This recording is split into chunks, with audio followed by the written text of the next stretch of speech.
You are Locked On Cougs, your daily podcast on the Houston Cougars, part of the Locked On Podcast Network, your team every day. Park Rangers, the Locked On Cougs here, talking about Houston and TCU. Houston wins 65-46. Second big win in 48 hours for the Houston Cougars, just over 48 hours for the Houston Cougars. And I think it's worth noting that this team may be making a little bit of a statement. Now, obviously, Oklahoma State is not the strongest team in the conference, and rebuilding new coach, they may come in dead last. It's a tough conference to win for sure in Oklahoma State. But BYU, scouts from all 30 NBA teams there, Saturday afternoon, big deal, big pro prospect in Jaeger, Damon, right? 30-piece, right? TCU, big Monday, 20 points to those guys. That's a team that beat Jaeger. Houston lost just 3 conference regular season games last year. It was at TCU, but TCU was one of them. And honestly, it felt like even when it got down to 3 points, it was like, is Houston going to let this go? Not is Houston ever going to get beat. Houston would have beat themselves tonight if that had not gone their way, right? They have Kansas State next weekend, West Virginia this Wednesday after that, and then they get UCF, Utah. Then you get a little bit of a gauntlet. Kansas, at Kansas, at West Virginia, Tech. That's a tough 3-game stretch there, right?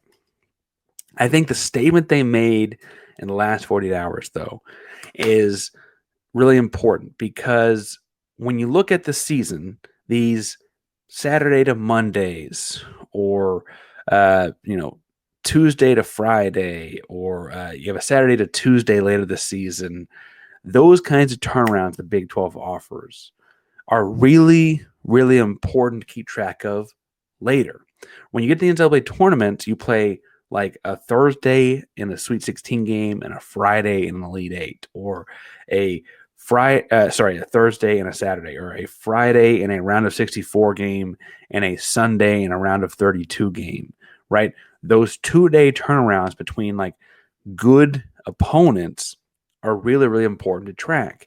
And Houston could have exerted all their energy running Jaeger Damon out of the gym on Saturday and showed up and laid an egg on Monday night in a similar kind of way, right? That you have Emanuel Sharp's ankle's a little bad and LJ Cryer's got the stomach bug.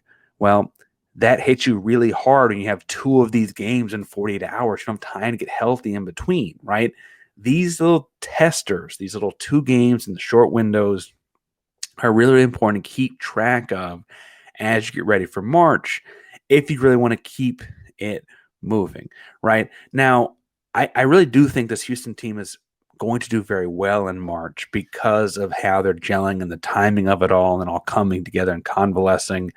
And, if we get to San Antonio, it's in San Antonio, folks. It's not far away. Make the drive.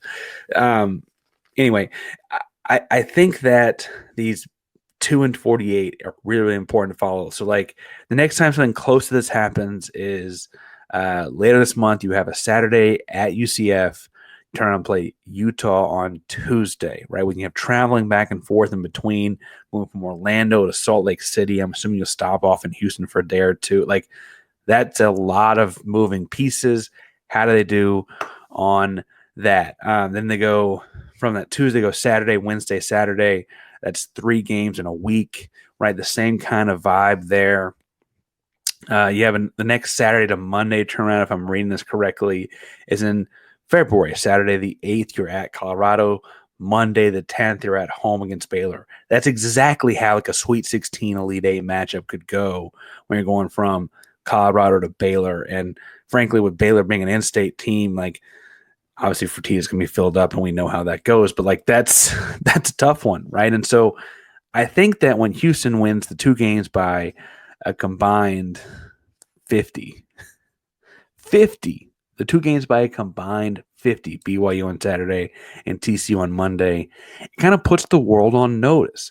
It also, for what it's worth, it shows that, like, hey, Houston can go and get 86 on the Saturday, and while their legs may not be there for the jump shooting on Monday, 2 days later, whatever, like, they're going to hold you to 45, 46, right? Like, You're not going to run away from this team.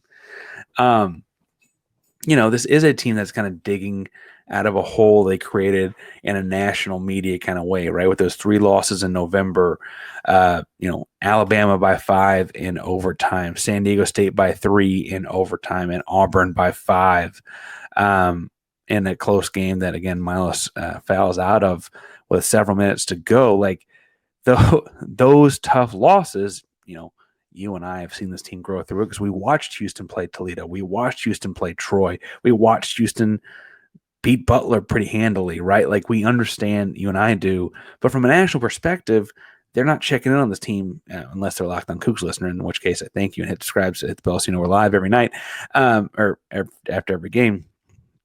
I feel like, honestly, that's a great statement, and that's kind of hopefully setting off warning bells for people that are, Houston's ranked 12th right now. They're definitely better than the 12th best team in the country, but those 3 losses are looming too big for some people to get past. Stats Chew, I don't want to leave this behind. He made a comment. What's on the bench so far? Malik was great tonight. I think Coogs would be unstoppable if Malik or Terrence give us 20-25 combined off the bench nightly. I have to say, I really thought a big part of this team coming into the year was going to be Terrence. I think Terrence is a pro, and I've said that, like, as he's healing off the Achilles injury, you're going to see a lot of growth this year, and someone's going to draft him on potential alone, right? Because he's got the frame, he's got the build for it. Tonight, Terrence and Malik combined for 11 points. Terrence has kind of had, in his 3 Big 12 games, kind of 2 of them not so great. He's kind of figuring out Big 12 play. Remember, he missed Big 12 play a year ago. I do think, though, that Houston's been playing basically 8 guys for the crucial part of games, starting 5, and then Francis, Arsenault, and Wilson. I guess Mercy's the 9th guy in the game, but even that's not all that often. I think he had 3 minutes tonight, right? I will say, though, if that bench group, Wilson, Arsenault, Francis, continues to play productive minutes, maybe not just getting 25 points, although that would be great. Tonight they combined for all 3 of them combined for 15 points, right? But the defense those guys offered, a couple big Francis blocks, great Malik Wilson rebounds. Arsenault is a defensive nightmare for other teams with his long arms, the passing lanes and stuff like that. That changes the game a lot more to me. The fact those guys are so active defensively and there's no letdown defensively. There's not a whole lot of teams that I know you and I get spoiled just because we get to watch the Houston Cougars play defense all the time. There are not a whole lot of teams in America where 1 through 8 does not drop off defensively, right? There just aren't. And to have that kind of constant pressure, it's where Noah Reynolds will comment, as he did in the post game, that this is the best defensive team in the country. Quote, Noah Reynolds, this is the best defensive team in the country. They just don't make mistakes. That happens when you have that many great, talented defenders. And while it'd be nice to have those 3 guys combined for 20-25, I think the big thing is if they combine to be a plus minus of a plus 25, that's just as important, right? Anyway, that was a fun game to watch. Never, again, got close once or twice, but never too crazy. Backdoor cover the folks at FanDuel, so make sure you check them out. We doing a little bit of football talk on when this is going to serve as Tuesday's episode. We'll chop it up, make a couple episodes out of it. But Wednesday, we're talking with Martin some about the transfer portal and football stuff. So make sure you subscribe. You're going to want to hear that one. So hit the bell so you know when things happen here at Locked On Cougs. We're going to also talk some more as more portal stuff comes through. We're also going to talk some about the basketball roster. We got a couple days between games here with Houston not playing again until Saturday. So lots of stuff, and then whatever this blizzard's coming through the state of Texas, I don't know how it's going to hit you guys. I don't know how it's going to hit me. We'll see how all that goes, but apparently it's going to snow a lot in Texas. I don't know. Locked On Coogs, we are each and every day, though. So Locked On Coogs, primarily Locked On Podcast now is your team every day. Go Coogs, guys.